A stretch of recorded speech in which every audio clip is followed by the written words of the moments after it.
I received this comment recently and literally it broke my heart. So just remember this, 2 handfuls of dals or vegetables, which is your fiber, load a 2 by 2 size room, you're going to convert it into your gym sanction.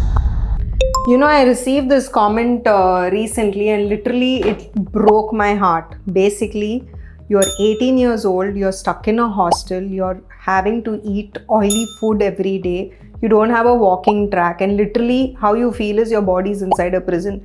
The same conditions has happened with me also when I was doing my masters in Bangalore, literally living in a hostel and having like the worst eating habits and the worst eating conditions. And I understand, like everybody will tell you, many of the influencers, fitness gurus, they will combine and they will say that all you need to do is cook your own food, get a gym membership, hit the gym. But this is not about having the perfect conditions, because when you are stuck in a hostel, you have no other choice but to survive.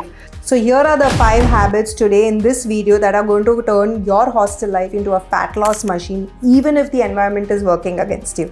Let's begin.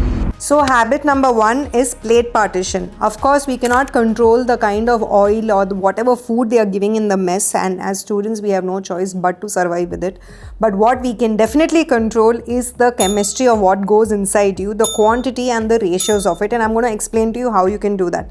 So first thing is, nammaloda food vanda odane what you have to do is measure it with your hands. So take 2 handfuls fully of only your dal or vegetables, whatever they are giving. So when you measure it like this, that is your first amount of fiber that is going. So first when you start eating, put in that amount of fiber, that is 2 handfuls of complete fiber. Then look at measuring 1 palm of protein. So the protein could be in form of paneer, or if you are a non-vegetarian, chicken or whatever. Don't do more than 1 palm of protein. This is how you measure the quantity of protein. And then last but not the least comes your carbs, and how you measure carbs is just 1 fist. So just remember this, 2 handfuls of dals or vegetables, which is your fiber, 1 handful or 1 palm of your protein, and this much amount of your carbs, that is your rice or roti or whatever. If you proportionate this correctly, what happens is your body gets the exact amount of nutrition, and you can work around the chemistry of whatever the oily mess food is happening. Now, how do you control the oil? That is the most important thing. So what you can do is, if the vegetables or the paneer or whatever it is very much too much oil is swimming, sometimes we see in our food like oil is literally swimming on it. What you do is take a bowl of hot water. This is hardly going to take you 10 seconds, and inside that bowl take your veggies, dip it into that, make sure that the oil is soaked out, and then you eat it. So this is like your easiest, fastest and the safest way to be able to survive in an oily mess food environment. Habit number 2 is your prison style cargo. Well, I understand that nammaloda hostel life we won't have access to a gym, we won't have access to a track, which is completely fine, and it is okay, because right now what you're going to do is unglode 2 by 2 size room, you're going to convert it into your gym sanction. How you're going to do it is basically, so what we are going to do is or study session or work session or at least any or chinna goals weponla padikumbodhu, okay, in the chapter mudichitom illa in the subject mudichitom or and the goal achieve பண்ணும்போது, make sure that after that goal you do like 50 jumping jacks or 2 minutes of high knees. Yena, no matter what you do, how much ever you walk, of course walking is great, but more than that, high intensity interval training is amazing, and it will keep your metabolism so high that there is no way you will retain that fat or that extra fat or extra weight in your body. So just make sure that every time you achieve a small goal, you focus on doing like 50 jumping jacks, or you can do mountain climbers, or you can do just 2 minutes of high knees, and you will see a lot of difference in you. So this is going to be your prison style cardio. Habit number 3 is the 20-minute water rule. Well, even I used to follow this during my hostel days very, very religiously, and the trick is very simple. So what we do is, whenever you walk to the mess, make sure that just 20 minutes before you walk into your dinner time, you drink a lot of water, at least 1 or 2 liters of water, because what happens is it causes mechanical fullness. So it's like tricking your body into thinking that you're full. Now I am not asking you to not eat. Definitely you have to eat. Like I said, you can partition your food, food, you can proportionate your food and eat it. But what happens is, number saapradhukku munnadi 20 minutes before, when you take water for some time, your body feels that it is already 10 to 20% full, which makes you eat lesser, and that is how you can avoid unnecessary junk eating. Because most importantly, enna agona mess le whatever it is, the food is so oily and so salty that there is no option, but you will end up overeating, because that is what crashes are all about. So make sure that this 20-minute water rule you follow. And literally guys, I'm not joking, I used to do this for my breakfast, I used to do this for my lunch and for my dinner. Always used to fill my stomach a little bit with water before, so that I don't end up overeating. And another big advantage of this is your skin will also start clearing up, and you'll see a very big difference very soon. Habit number 4 is the canteen survival kit. So basically, enoda college days le what I would do is, every time I would come home, I would make sure that my mom roasted lot of makhana for me, lot of chanas for me, and all these kind of healthy things. I would put it in my survival kit and take it with me, because maximum weight gain in a hostel life happens only after 10 p.m.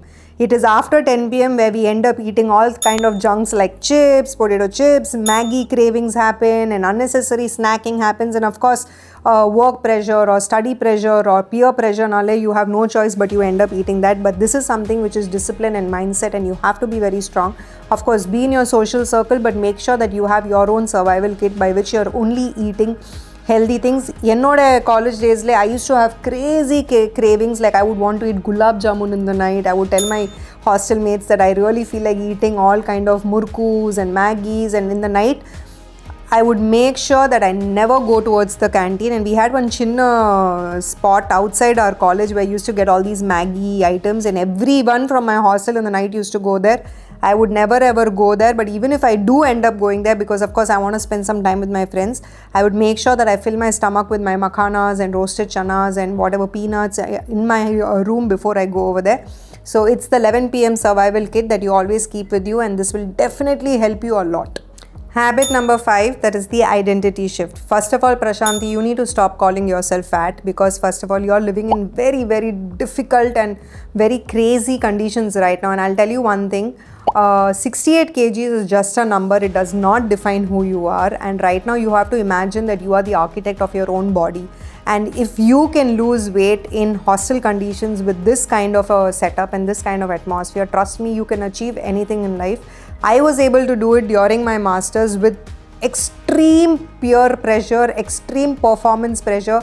I still made sure that I stood first in all my exams. I was a college topper and still maintained my weight, because I was always very weight conscious. And it's like, the environment does not own you. You own your habits and you own yourself. So you are the architect of your body.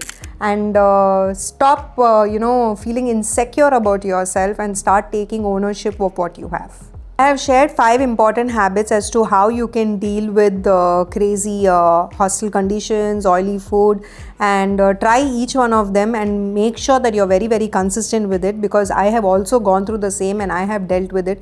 The only thing is, it's the mindset that's very important and the discipline. Of course, there will be certain days that you'll want to do your cheat meals. You can do it, but maximum try that at least out of a week, 6 days you're following this on a discipline. And like I said, every time you have a break, just do high intensity workout in your rooms. And if you want, let me know in the comment section. I will provide specific 5 important workouts that you can do in your room just for easy weight loss. And that's it. And let me know what you think of this video. Let me know once you try these 5 things if it's really helped you. And Prashanti, this is for every other girl just like you. Stay confident and do not have body image issues. Yes, it's very easy to say that, but you have to start taking ownership in your hands. Take care, stay blessed. Up until next time.